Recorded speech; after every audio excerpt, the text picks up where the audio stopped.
Buenas tardes, soy la alumna Génesis Montejo y el día de hoy hablaré sobre la evolución del ciudadano en aspectos políticos, sociales y económicos de cada etapa histórica, que son Grecia, Roma, Edad Media, el capitalismo y el México contemporáneo. Comencemos.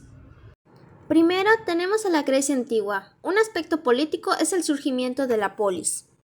Una ciudad-estado, polis en griego, es una comunidad independiente de ciudadanos que domina un territorio fijo de tamaño reducido, que suele tener como centro un núcleo urbano. Los miembros de la polis se consideraban ciudadanos. La ciudadanía otorgaba una serie de garantías jurídicas y derechos políticos que implicaba cierto grado de participación en las decisiones y el poder.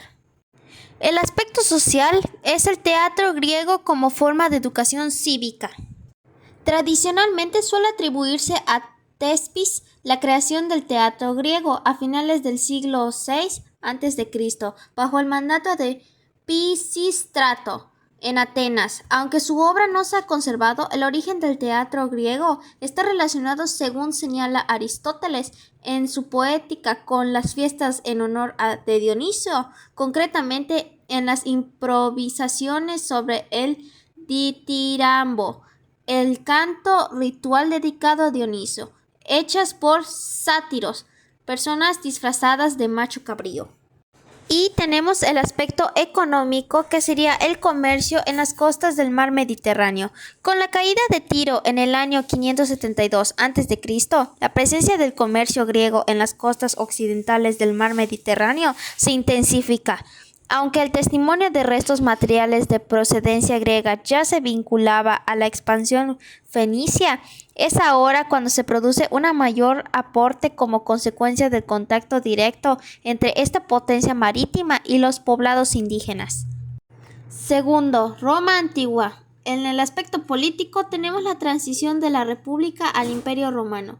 Fue un proceso prolongado marcado por la inestabilidad política, las guerras civiles y la ambición de líderes militares. Figuras como Julio César y Pompeyo formaron el primer triunvirato, y tras su colapso, las luchas de poder, incluyendo el segundo triunvirato entre Octavio y Marco Antonio, culminaron con la victoria de Octavio y su posterior ascenso como el primer emperador.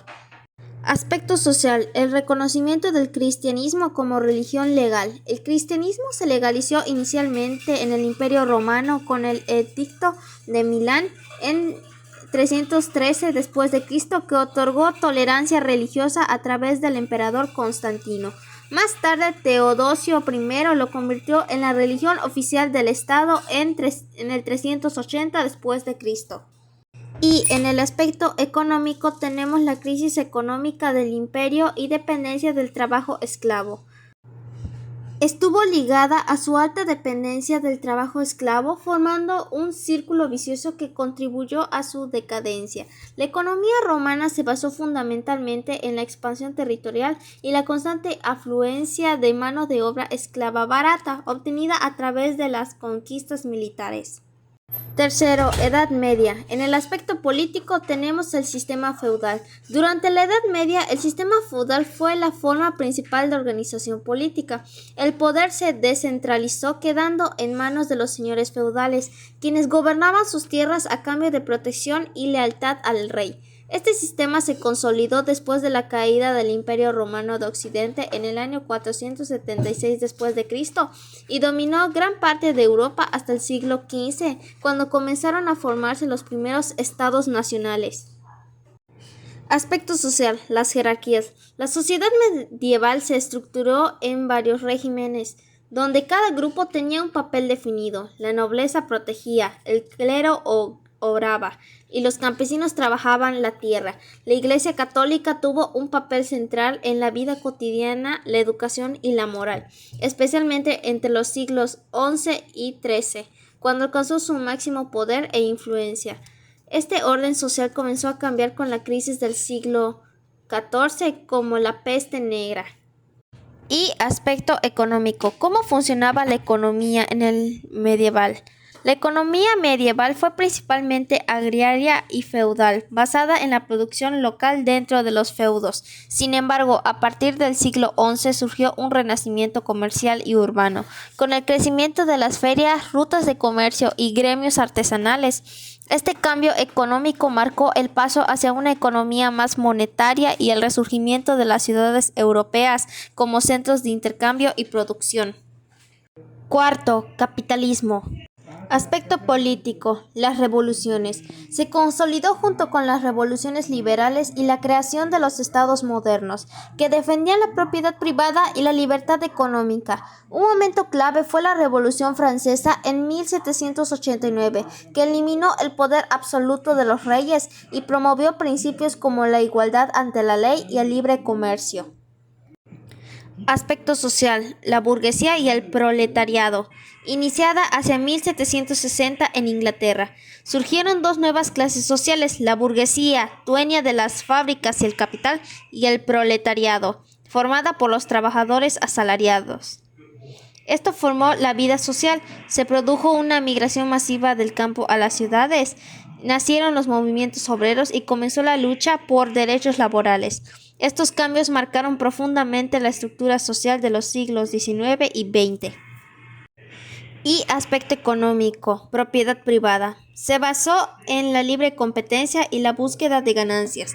La primera gran etapa fue la Revolución Industrial, siglos XVIII y XIX, cuando la producción artesanal fue reemplazada por fábricas mecanizadas. Posteriormente, el capitalismo se expandió globalmente con el imperialismo del siglo XIX y se transformó en una economía mundial durante el siglo XX, impulsada por la globalización y la tecnología digital desde la década de 1990. Quinto, México contemporáneo y el último de esta línea del tiempo. Aspecto político. Promulgación de la Constitución de 1917. Resultado de la Revolución Mexicana 1910 a 1917, esta Constitución estableció derechos sociales, laborales y educativos, además de divisiones de poderes y el sistema federal. Con el tiempo, México vivió un largo periodo de dominio del PRI, 1929 hacia los 2000, hasta que en el año 2000 se dio la alternancia política con la llegada de Vicente Fox. Aspecto social, el milagro mexicano, 1940 a 1970. El país creció económicamente y se expandieron la educación, la salud y la urbanización. Sin embargo, también surgieron movimientos sociales importantes, como el movimiento estudiantil de 1968, que exigió libertades políticas y derechos humanos. Y aspecto económico, Tratado de Libre Comercio de América del Norte, TLCAN, que integró la economía mexicana con la de Estados Unidos y Canadá. Este hecho impulsó las exportaciones y la industria, pero también acentuó la desigualdad social. Hoy, bajo el TECMEC 2020, México mantiene una economía basada en la manufactura, el comercio internacional y las remesas, enfrentando retos como la inflación, la informalidad laboral y la dependencia económica del exterior. Y esos serían todos los aspectos importantes de cada periodo histórico. Muchas gracias por ver este video y hasta la próxima.